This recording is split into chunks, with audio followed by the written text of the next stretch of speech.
Wealth create करने में 15 साल लगते हैं और अगर आप बहुत जल्दी में हैं तो आपको 25 साल लगते हैं। एक दुविधा ये है कि भाई सबको अगले हफ्ते तक रईस बनना है। पिछले 2 साल जो नंबर 1 है ना, आने वाले 2 साल में वो नंबर 20 हो सकता है। जनरली अपना लाइफ हो, सर शादी हो, सर बच्चे हो, सर निवेश हो, सर सबका लर्निंग क्या है कि एक्सपेक्टेशन कम रखो। एक्सपेक्टेशन कम। नमस्ते, जय हिंद। मेरा नाम है योगेश विजयवर्गीय और मैं आपकी मुलाकात एक बहुत ही खास शख्सियत से करवाने जा रहा हूँ। आप हैं mister Ashish P Somaiya, CEO White Oak Mutual Fund company. Sir को 20 वर्षों से ज़्यादा का अनुभव है म्यूचुअल फंड इंडस्ट्री का। आपने ICICI mutual fund, Motilal Oswal mutual fund में कंपनी के लिए कई सारे माइलस्टोन अचीव किए हैं और आपकी जो खासियत रही है इन्वेस्टर एजुकेशन पे रही है और उसी की वजह से बहुत सारे इन्वेस्टर ने काफ़ी वेल्थ क्रिएट करी है आपकी लीडरशिप में। तो सर आपका बहुत बहुत स्वागत है थैंक यू। जोधपुर में। Welcome to Jodhpur sir. Thank you. Thank you. तो सर सबसे पहले आपकी जो खासियत है इन्वेस्टर एजुकेशन पे है, तो मैं जानना चाह रहा हूँ सर, अभी आज की डेट में 15 करोड़ डीमेट अकाउंट है, लेकिन म्यूचुअल फंड के जो इन्वेस्टर है वो 5 करोड़ ही हैं। तो वो मेरे को लगता है अभी भी डरे हुए हैं म्यूचुअल फंड से। तो उनको किन बातों का ध्यान रखना चाहिए म्यूचुअल फंड में इन्वेस्ट करते समय सर? ये एक्चुअली क्या है कि जैसे आपने बताया कि बहुत सारे 3 गुना करीब 3 गुना लोग डायरेक्ट इक्विटी में बाइंग, इन्वेस्ट कर रहे सेलिंग, हैं। इन्वेस्टिंग कर रहे हैं। उसमें से आप ये भी देख रहे हैं कि कई ज़्यादा तादाद में लोग एफएनओ में ट्रेडिंग भी कर रहे यस सर। हैं। और हमारी जो रेगुलेटर है सेबी, वो भी बताती है कि जो लोग ये एफएनओ और ये ट्रेडिंग कर रहे हैं, 91% लोगों का नुकसान हो रहा है। बिल्कुल सर। लेकिन दुख की बात यह है, दुविधा की बात यह है कि 91% लोगों का नुकसान तो हो रहा है, लेकिन पूरे के पूरे 100% ये समझते हैं कि वो बाकी के 9% में है।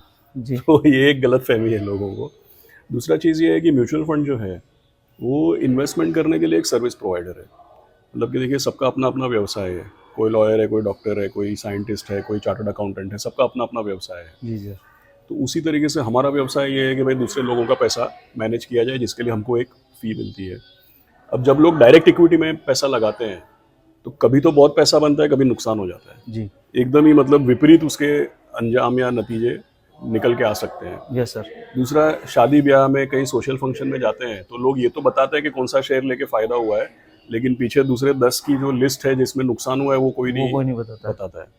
तो हकीकत क्या है कि भाई ये जो इन्वेस्टिंग का पूरा मामला है, ये मैक्सिमाइज करने के लिए नहीं, ऑप्टिमाइज करने के लिए। इसका मतलब ये है कि भाई आप एक अच्छे सर्विस प्रोवाइडर को, म्यूचुअल फंड को पैसा दो, वो एक इंडेक्स से लगता हुआ एक फंड बनाते हैं और उस इंडेक्स से ज़्यादा रिटर्न आपको देने की, समझो कि अगर हम लोग एक फ्लेक्सी कैप फंड चलाते हैं, उसका इंडेक्स है BSE 500 सर। तो एज अ नॉर्मल इन्वेस्टर आप इंडेक्स तो खरीद सकते हो। अब जब आप डायरेक्ट इक्विटी खरीदते हो तो या तो आपको बहुत ज़्यादा रिटर्न आता है या तो बिल्कुल आपका नुकसान हो जाता बिल्कुल है। माइनस चले जाते हैं। लेकिन जब आप एक म्यूचुअल फंड इन्वेस्ट करते हैं तो एक पोर्टफोलियो होता है, बास्केट होता है। Sir. BSE flexi cap fund को BSE 500 बास्केट को ध्यान में रखते हुए बनाया जाता है, इसलिए कि भाई वो BSE 500 बास्केट से आपको थोड़ा बेटर रिटर्न दे सके। तो म्यूचुअल फंड के द्वारा इन्वेस्ट करने में क्या है कि भाई रातों रात पैसा डबल नहीं होता है, लेकिन आधा भी नहीं होता है। जी। और एक दुविधा ये है कि भाई सबको अगले हफ्ते तक रईस बनना है। सर। लंबे अरसे में रईस बनने किसी को शौक नहीं है। सर। लेकिन एक बड़े बुजुर्ग ने मेरे को भी बताया था सर। कि भाई वेल्थ क्रिएट करने में 15 साल लगते हैं और अगर आप बहुत जल्दी में हैं तो आपको 25 साल लग जाएंगे। बिल्कुल बिल्कुल सर। तो ये तो हो गया सर कि इन्वेस्टर को किन किन बातों का ध्यान रखना चाहिए और पैसा यहीं बनता है, शेयर मार्केट में नहीं बन रहा। ये प्रूव हो चुका है और सेबी भी बोलती है, जैसा आपने बताया सर। तो दूसरा है सर, आपकी कंपनी की जो इन्वेस्टमेंट फिलोसॉफी है और बहुत सारी और भी कंपनी है, तो मैं जानना चाहूँगा कि सर आपकी कंपनी की जो फिलोसॉफी है इन्वेस्टमेंट की, वो बाकी कंपनी से कैसे बेहतर है और क्या उसमें इनपुट है जो हम जानना चाहिए हमको सर? देखिए, जो आपके निवेशक ने भी और आपने भी देखा होगा सर। म्यूचुअल फंड्स में इन्वेस्ट करने की एक डिफ़िकल्टी ये होती है कि भाई हर दूसरे साल सब चाहते हैं कि भाई हम बेस्ट परफॉर्मिंग फंड में इन्वेस्ट करें, लेकिन देखा ये गया अक्सर कि भाई हर दूसरे साल बेस्ट परफॉर्मिंग तो चेंज हो जाता है। यस। कभी जो लोग डिफेंसिव कंपनियां जैसे कि भाई फार्मा, FMCG, उस तरह के शेयर लेते हैं, कभी उनका पोर्टफोलियो अच्छा चलता है। कभी उनका अच्छा चलता है जो तेल, मेटल, कमोडिटी, PSU ये सब लेके बैठे हैं। कभी मोमेंटम चलता है, कभी क्वालिटी चलता है। तो मार्केट में ये है कि भाई आर्थिक व्यवस्था में जब अलग अलग पहलू बदलते हैं तो किस तरीके का फंड चलेगा नहीं चलेगा ये भी बदलते रहता है। और निवेशकों के लिए और निवेशक के जो सलाहकार है उन लोगों के लिए दिक्कत ये है कि भाई बेस्ट फंड कौन सा है। हर दूसरे साल तो बेस्ट फंड चेंज हो जाता है, तो हर दूसरे साल अपना पोर्टफोलियो तो चेंज नहीं कर सकते। तो व्हाइट ओक म्यूचुअल फंड की खास बात यह है कि हम लोग कंसिस्टेंसी के ऊपर फोकस करते हैं सर। हम ये चाहते हैं कि भाई समझो फ्लेक्सी कैप फंड है या मल्टी कैप फंड है, किसी भी एक कैटेगरी में आप समझो कि भाई 24 फंड है, तो स्टैटिस्टिकली क्या होता है कि जो 24 में से जो टॉप 6 है उसको बोलते हैं फर्स्ट क्वार्टाइल, 7 से 12 को बोलते हैं सेकंड क्वार्टाइल, 13 से 18 को बोलते हैं थर्ड क्वार्टाइल, 19 से 24 को बोलते हैं फोर्थ क्वार्टाइल। इंडस्ट्री में ऐसा देखा गया अक्सर कि कोई पिछले 2 साल जो नंबर 1 है ना, आने वाले 2 साल में वो नंबर 20 हो सकता है, और तीसरे साल में नंबर 20 वाला है वो नंबर 2 पे आ गए, तो आप कैसे पकड़ोगे, मतलब कैसे, कहाँ इन्वेस्ट करोगे? हम लोग की पोर्टफोलियो कंस्ट्रक्शन और पॉलिसी ऐसी है कि भाई जब हम अच्छा करते हैं ना, तो 24 में से अपना नंबर चौथा, पांचवा या छठा आना चाहिए, और मार्केट अपने एक्सपेक्टेशन से विपरीत भी चले और अपना परफॉर्मेंस बढ़िया से बढ़िया ना भी हो, तो भी अपना 24 में से रैंक 10वां, 12वां या 13वां आना चाहिए। तो क्या है कि कंसिस्टेंटली अबव एवरेज परफॉर्मेंस दें, तो लंबे अरसे में यही टॉप परफॉर्मेंस आएगा। हम ये चाहते हैं कि भाई कभी नंबर 1 ना आए तो चलेगा, लेकिन कभी मैदान के बाहर नहीं जाना चाहिए। बिल्कुल हम लोग ऐसी बैटिंग नहीं करने की भाई अच्छा पिच मिला तो 200 मार दिया, खराब पिच मिला तो 0। ऐसे में कैप्टन आपको कभी सिलेक्ट नहीं करेगा। तो हम लोग ये चाहते हैं कि भाई कभी जन्नत, कभी जहन्नुम, कभी अर्श पे, कभी फर्श पे, ऐसा परफॉर्मेंस नहीं होना चाहिए। अच्छा करो तो टॉप में आना चाहिए, खराब करो तो कम से कम कायदे से एवरेज पे तो, या एवरेज के प्लस माइनस तो आना चाहिए। तो ये खास बात है कि हम लोग केवल स्टॉक पिकिंग, और देखिए स्टॉक पिकिंग बहुत इंपॉर्टेंट है, इसके लिए हमारे 34 एनालिस्ट हैं सर, जो 1000 कंपनियों का रिसर्च कवरेज करते हैं सर। तो हमारी सबसे बड़ी रिसर्च टीम है, सबसे ज़्यादा कंपनियों का रिसर्च हम खुद करते हैं, लेकिन बावजूद इसके केवल स्टॉक पिकिंग नहीं, पोर्टफोलियो कंस्ट्रक्शन पे भी ध्यान देते हैं ताकि इन्वेस्टर का एक्सपीरियंस अच्छा रहे। और काफ़ी सारे लोग व्हाइट ओक को जानते नहीं है, तो मैं ये बताता हूँ कि व्हाइट ओक जो है वो भारत में बाहर से पैसा लाने वाली बड़ी से बड़ी FIIs में से एक है। हम टोटली $10 बिलियन, मतलब समझिए 85 से 90 हज़ार करोड़ रुपया इंडिया के स्टॉक मार्केट में मैनेज कर रहे हैं, और इसमें 32,000 करोड़ तो इंडियन इन्वेस्टर्स का है सर, लेकिन $6 बिलियन, मतलब आप समझिए लगभग 50,000 करोड़ से ज़्यादा फॉरेनर्स का हमने लगाया हुआ है, इन्वेस्ट किया हुआ है अपने थ्रू। जी सर, तो ये तो फिलोसॉफी होगी, और आपने एक जो चीज़ बताई वो यही है कि हमको बहुत ज़्यादा ऊपर नहीं जाना है और बहुत ज़्यादा एकदम नीचे नहीं जाना, बहुत ज़्यादा वॉलेटिलिटी नहीं चाहिए हमको। इन्वेस्टर को भी यही चाहिए होता है कि वो एक एवरेज रिटर्न रहे, ताकि उसकी वेल्थ क्रिएट होती रहे। और लंबे अरसे टिके रह सकते हैं, वही टिकेगा जिसकी वेल्थ क्रिएट होती रहेगी एवरेज रिटर्न के थ्रू। सर, एक और चीज़ है, अभी इन्वेस्टर और डरा हुआ है। क्या हो रहा है कि सर ग्लोबल जो अनस्टेबिलिटी हो रखी है, कि ट्रम्प टैरिफ की मार सबके ऊपर आ रखी है अभी। दूसरा है कि रशिया यूक्रेन आज तक लड़ रहे हैं सर।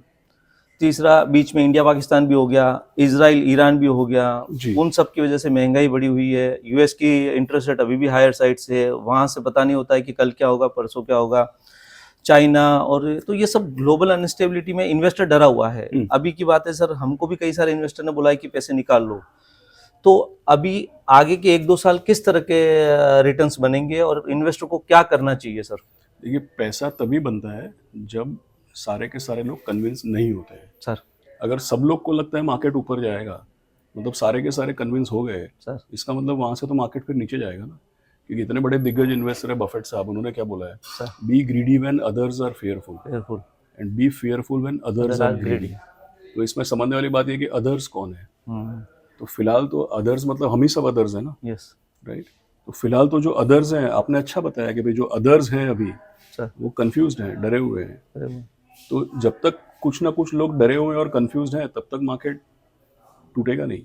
जब आखिरी आदमी, आखिरी दम तक जो आदमी है सर, वो कन्विंस है कि भाई हमारा तो कल सुबह हमारा अमृत काल आने वाला है, अब तो मार्केट ऊपर ही जाएगा, वहां से मार्केट ऊपर नहीं जाता है जब काफी सारे लोग डरे हुए होते हैं सर, और बिलीव नहीं कर पाते हैं। अब देखिए, पिछले 1 साल से आपने जो बताया सारी न्यूज हुई है सर, लेकिन हमारा मार्केट तो वहीं का वहीं है। वो क्यों? क्योंकि बाहर का माहौल खराब है, लेकिन हमारा डोमेस्टिक अंदरूनी जो माहौल है सर, वो इम्प्रूव होता जा रहा है, राइट। सो डरना लाजमी है, लेकिन डरने की कोई ज़रूरत नहीं है। और हमेशा ये देखिए कि भाई एसेट एलोकेशन पे ध्यान रखिए। जैसे आप सलाहकार हैं, आप अपने निवेशक को बताते हैं कि भाई कोई अपना पूरा का पूरा पैसा तो इक्विटी में डालता नहीं है, कोई लोन लेके लीवरेज करके डालता नहीं है।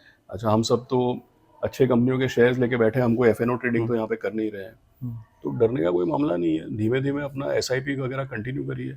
लास्ट चीज़ मैं आपको बोलता हूँ, पिछले 32 साल का हमारा मार्केट का हिस्ट्री है कि साल दर साल 14% कंपाउंडेड तो सेंसेक्स का रिटर्न है, मतलब औसतन हर 5 साल में सेंसेक्स पैसा डबल करके देता है।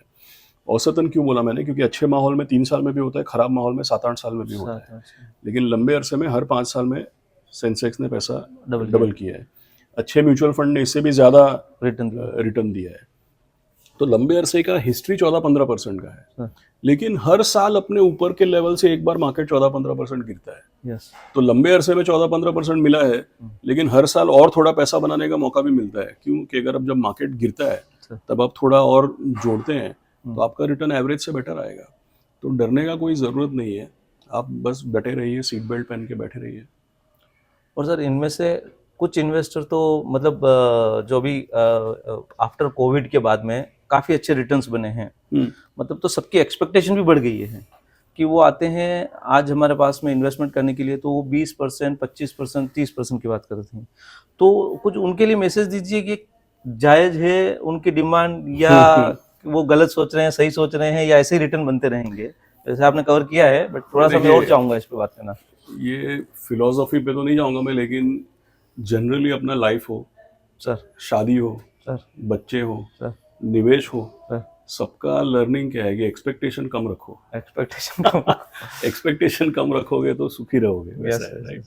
तो लंबे अरसे में मार्केट ने तो 14-15% कंपाउंडिंग किया है सर, लेकिन मैंने खुद बोला कि भाई अच्छे समय में कभी क्या है 14-15% कंपाउंडिंग मतलब 5 साल में पैसा डबल होता है। क्योंकि मैंने खुद बोला कि भाई अच्छे समय में 3-4 साल में भी हो जाता है, और कभी कोई खराब समय होता है तो 7-8 साल भी लगते हैं। तो जो बनेगा है वो बनेगा। अपने अच्छे मार्केट में है, अपन सब नसीबदार लोग हैं, सही समय पे सही जगह में निवेश कर रहे हैं, लेकिन एक्सपेक्टेशन थोड़ा कम रखिए। मैंने पहले भी बताया कि भाई वेल्थ क्रिएट करने के लिए 15 साल लगता है, लेकिन जल्दी में रहोगे तो 25 साल लग जाएगा। बिल्कुल।